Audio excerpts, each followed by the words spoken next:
আলুর দামে মাথায় হাত কৃষকদের। রাস্তায় আলু ঢেলে বিক্ষোভ মিছিলে সামিল সিপিএম মিছিলটি ক্ষীরপাই ডাকবাংলো থেকে ক্ষীরপাই হালদার দিঘি পর্যন্ত হয়। হালদার দিঘির মোড়ে রাজ্য সরকারের ওপর আলু ঢেলে রাস্তায় প্রতিবাদ করা হয়।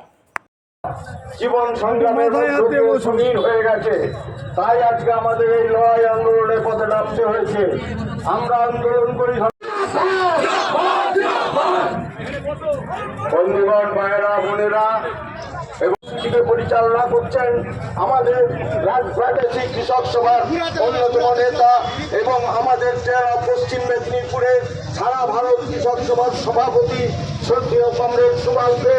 উপস্থিত আছেন আমাদের জেলা এবং রাজ্যের সংযুক্ত কিষাণ মোর্চার অন্যতম নেতা শ্রদ্ধেয় কমরেড সুনীল অধিকারী সহ বিভিন্ন গণসংগঠনের নেতৃবৃন্দ। আমি আপনাদের সকলকে অভিনন্দন জানিয়ে বলছি যে এখন এই আজকের কর্মসূচিকে পরিচালনা করবে